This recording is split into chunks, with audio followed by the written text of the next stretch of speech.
আসসালামু আলাইকুম রহমতুল্লাহ। এখন যে বিষয়টা কথা বলবো এটা হচ্ছে যে আমরা এখন মানে আমাদের দেশের মধ্যে এই সমাজের দোহাই দিয়ে, বন্ধু বান্ধবের দোহাই দিয়ে অনেক সময় বিয়ে করতে গিয়ে ওই মেয়ের ফ্যামিলিতে অনেক জুলুম করে, মানুষরা অনেক জুলুম করে থাকে। তো এ বিষয় নিয়ে কি কি জুলুম করে এই বিষয় নিয়ে কথা বলার চেষ্টা করব।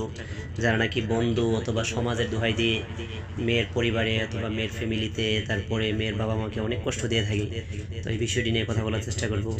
প্রথম যে জুলুমটার কথা বলবো এটা হচ্ছে যে সর্বপ্রথম ছেলেদের বাসা থেকে মেয়েদের পরিবারে একটা জুলুম করে থাকে। এটা হচ্ছে নাম্বার ওয়ান জুলুম।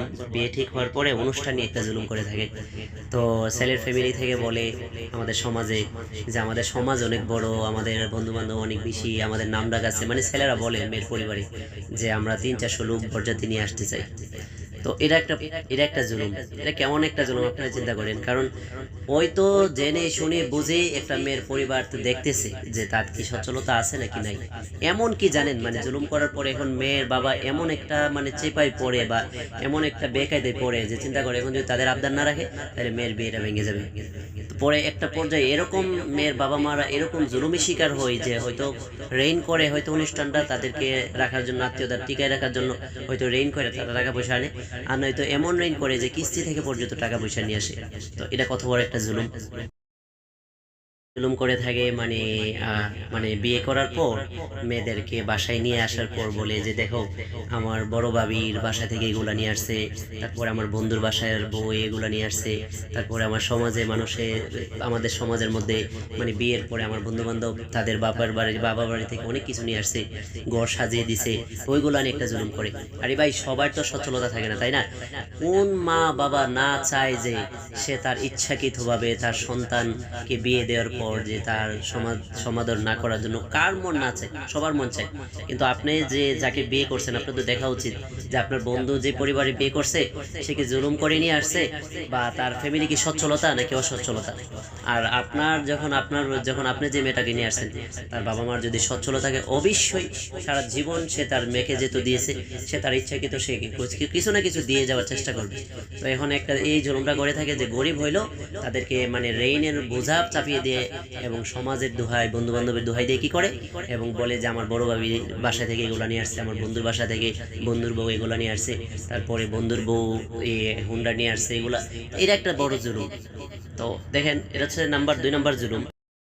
জুলুম হচ্ছে যে আমি অনলাইনে অনেক সময় দেখছি যে 3 নাম্বার যে জুলুমটা এটা হচ্ছে যে ইফতার, মানে নতুন বিয়ের পর নাকি ইফতার দিতে হয়। আরে ভাই, এগুলা কোথায় পাইলেন? আপনি যে সমাজের কথা দিয়ে 200, 100, 300 লোকের ইফতার নিয়ে আসেন, মানে একটার পর একটা জুলুম করতেই থাকে। এগুলো কোথায় পাইলেন, কোথায় পাইলেন আমাকে বলেন? ইফতার নিয়ে সেরে জুলুম করে, তারপরে ঈদের সময় মার্কেট নিয়ে ওই মানে শ্বশুরবাড়ি মার্কেট নিয়ে তাদেরকে জুলুম চাপাই দেয়। তারপরে অনেক সময় কুরবানির সময় গরু গুচ্ছ নিয়ে মানে তাদের পাশে অনেকে গরু পাঠিয়ে দেয় অথবা অনেক কিছু পাঠিয়ে দেয়, খাসি পাঠিয়ে দেয়, তাদের কেন দেয় না এটা নিয়ে ঝগড়া করে। এমনকি আমি নিজে দেখছি অনলাইনে প্রায় সময় আসে যে নতুন বউকে ইফতারের মানে দোহাই দিয়ে, বন্ধু বান্ধব সমাজের দোহাই দিয়ে ইফতার চাইতে গিয়ে বাবা মা রেন করে ইফতার পাঠায় জামার বাড়ি। আরে ভাই, এইগুলা কি এই জুলুমগুলা কি সঠিক বলেন? যারা এই জুলুমগুলা করতেছেন, এই সমাজের কথা বলে, বন্ধু বান্ধবের কথা বলে, একটু নিজের বিবেককে প্রশ্ন করেন যে এটা কি ভালো মানুষের কাজ নাকি খারাপদের কাজ। যারা এগুলো করতেছেন, সবার কথা বলি না, যারা করেন তারা তাদের বিবেককে একটু প্রশ্ন করেন যে আপনি যে যাকে নিয়ে সারা জীবন জীবন সঙ্গী হিসেবে থাকবেন তার উপরে যে এই জুলুমের ইষ্টমারগুলা চাবাইতেছেন, জুলুম করতেছেন, এগুলাকে আপনার বিবেককে প্রশ্ন করেন সঠিক নাকি বেঠিক। যারা করতেছেন বিশেষ করে তারা প্রশ্ন করেন, আর বিশেষ করে যারা সামনে বিয়ে শাদী করবেন তারা শুনেন এগুলা। আপনি সমাজের কথা বলে তাদের যদি অসচ্ছলতা না থাকে তাদেরকে এই জুলুম করা কি উচিত হবে কিনা? আমি দেখছি যে ইফতার দিতে গিয়ে ইফতার না দেওয়ার কারণে ওই মেয়েরা মানে লাস্টে ফাঁসি পর্যন্ত দিয়ে আত্মহত্যা করেছে। আস্তাগফিরুল্লাহ। তো এই জুলুমগুলো কি ভালো বলেন? তারপরে আরেকটা জুলুম করে যে সমাজের দোহাই দিয়ে সেরে আপনার মনে করেন এই সমাজকে খাওয়াইতে হবে, এটা করতে হবে। আরে ভাই, আমি প্রত্যেকটা ছেলেকে বলি তোমার যদি সচ্ছলতা থাকে তো তুমি 300, 400, 500 লোক এর খাবারের আইটেমের টাকা তুমি তোমার যেখানে বিয়ে ঠিক করছো ওইখানে পাঠিয়ে দাও, তাতে কোনো সমস্যা নাই। তাতে তো কোনো সমস্যা নাই, পাঠিয়ে দাও। বলো যে আমার সমাজ অনেক বড়, আমি 300, 400 লোক নিয়ে আসবো। যারা এই জুলুমগুলো করতেছেন তারা দয়া করে জুলুমগুলো বন্ধ করেন। এটাই কিন্তু অনেকটাই জুলুম, এক প্রকার এরকম জুলুম হচ্ছে যে মানে জুলুমের কোনো সীমা নাই, ঠিক আছে? তো তোমার যদি সচ্ছলতা থাকে, প্রত্যেকটা ছেলেকে বলি যারা ভবিষ্যতে বিয়ে করবেন বা যারা করছেন বা যারা চান যে আপনাদের শ্বশুর বাড়িতে 300-400 লোক নিয়ে যাইতেন, তো এবং মেয়ের যদি বাবার বাড়ি অসচ্ছলতা থাকে তাদেরকে জুলুম না করে আপনি গোপনে তাদের অনুষ্ঠানে সম্পূর্ণ টাকা পয়সা দিয়ে দেন, সমস্যা কি? সমাজের খেদমত, যদি আপনার যদি টাকা পয়সা থাকে, আপনার যদি নামদাম থাকে, আপনার যদি সমাজে অনেক নামডাক থাকে, তাহলে সমাজকে আপনি উপহার দেন, সমস্যা নাই। আর সমাজের দোহাই দিয়ে দিয়ে আপনি যেগুলো কাজ করতেছেন, সমাজকে আপনাকে কোনোদিন বলছে বা সমাজে কি যারা ভালো মানুষ তারা কি কখনো বলবে যে তোমার যে বউয়ের বাড়ির মধ্যে সচ্ছলতা নাই, তারপরে তুমি তাদেরকে জুলুম করে করে আমাদেরকে খাও, 300-400 লোক আমাদেরকে নিয়ে যাও, অথবা তোমার ঘর সাজানের সব কিছু নিয়ে আসো, রমজানে আমাদেরকে ইফতার দো, এগুলো কি ভালো ভালো সমাজের ভালো মানুষ কোনোদিন বলবে? বলবে না। তো এগুলো হচ্ছে মানে সমাজ এবং বন্ধু বান্ধবের অনেক সময় মানুষ দোহাই দিয়ে কি করে, এই জুলুমগুলো করে। তো যারা ভবিষ্যতে বিয়ে করেন নাই তাদেরকে আমি বলি, যদি আপনার অনেক নামদার থাকে, তারপরে আপনার যদি অনেক টাকা পয়সা থাকে, সচ্ছলতা থাকে, তাহলে আপনি শ্বশুর বাড়িতে টাকা পয়সা পাঠিয়ে দেন। আপনি তাদেরকে শ্বশুরকে বলেন যে আমি 400-500 লোক নিয়ে আসবো, দেন 3-4 লক্ষ টাকা দিলাম, আপনি বড় করে অনুষ্ঠান করে, তাতে কোনো সমস্যা নেই। তাহলে তো আপনার এটা ইহসান হইলো, সোয়াব আলো হইলো, তখন আপনার দাপটটা থাকলো, সমাজও সবকিছু উপহার পাইলো, তারাও জুলুম থেকে বেঁচে গেল, তাই না? অসচ্ছলতার মধ্যে বিয়ে করবেন, আবার সমাজে দোহাই দিয়ে তাদের উপরে জুলুম করবেন, এটা কি ভালো হয় বলেন? তারপরে আরেকটা জুলুম করে থাকে কি, যে আরেকটা কথা বলি, এটা হচ্ছে যে আপনার ঘরে আপনি আগুন দিয়ে সমাজের কথা বলবেন, তারপরে বন্ধু বান্ধবের কথা বলবেন। আপনার ঘরে যদি যে স্ত্রীকে নিয়ে আপনি মানে ভবিষ্যৎ প্রজন্ম মানে সামনে এগিয়ে যাবেন, অথবা ভবিষ্যতে যে স্ত্রীকে নিয়ে আপনি আপনি ভবিষ্যৎ গড়াইতে চান, বা যাকে নিয়ে আপনি জীবনসঙ্গী হিসেবে পৃথিবীতে বেঁচে থাকতে চান, যাকে নিয়ে আপনি সচ্ছলতাভাবে সুন্দরভাবে থাকতে চান, তাকে যদি আপনি টর্চার করেন সমাজের দোহাই দিয়ে, বন্ধু বান্ধবের দোহাই দিয়ে, মানুষের দোহাই দিয়ে, এই জুলুমগুলা করলে কি আপনার জীবনের লাইফে কি ভালো হবে, কল্যাণ হবে? বা এটা কি ভালো মানুষদের কাজ, বা ভালো সমাজের কাজ, বা ভালো বন্ধু বান্ধবের কাজ? যদি কোনো বন্ধু বান্ধব বলে থাকে তো একটা অসচ্ছলতা মেয়ের উপর এই জুলুমগুলা করার জন্য, এটা কি ভালো বন্ধু বান্ধব হইতে পারে বলেন? বলেন আপনারা।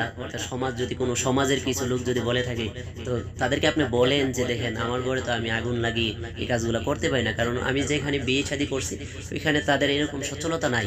তারা যে 400-500 লোক খাওয়াইবে, তারপরে তারা আমার ঘরে ফার্নিচার দিবে, বা তারা আমাকে রমজানে ইফতার দিবে পুরা এলাকাবাসীকে দেওয়ার জন্য, তারপরে তারা ঈদ আসলে আমাকে মার্কেট করে দিবে পুরা আমার বন্ধু বান্ধব সবাইকে দেওয়ার জন্য, আত্মীয় স্বজনকে দেওয়ার জন্য। এইগুলা হচ্ছে এই কুসংস্কার প্রচার প্রসার, এগুলা এটা একটা জুলুম। তো যাই হোক, এই কথাগুলা আমি বলার উদ্দেশ্য হচ্ছে যে আমাদের এই জুলুমগুলা এমন ভাবে টর্চার হচ্ছে যে একটু চিন্তাও করে না ছেলেরা, যে একটা মেয়েকে লালন পালন করতে গিয়ে একটা বাবা মা কত কষ্ট করে। আর এই জুলুমগুলা করলে তো আপনার ভাই ভবিষ্যৎ অন্ধকার হয়ে যাবে, এবং মানুষের বদুয়া, মানুষের চোখের পানি, মানুষের ঋণ কিস্তি, এগুলো যদি একটা মেয়ের পরিবার টানে, প্রত্যেকটা নিঃশ্বাসে শ্বাসে আপনার বদুয়া আসবে। এখন আপনি বলেন কোরআন সুন্নাতে যে কাজগুলো নাই, যেগুলো জুলুম, আর যেগুলো আপনার বিবেকেই আপনি প্রশ্ন করলেন এগুলো জুলুম কিনা। তো একটা জুলুম করার পর আপনি যদি দুনিয়াতে ভালোভাবে থাকতে চান, বা সচ্ছলতা থাকতে চান, বা সুখ শান্তিতে থাকতে চান, বা রোগ মুক্ত থাকতে চান, থাকতে পারবেন বলেন?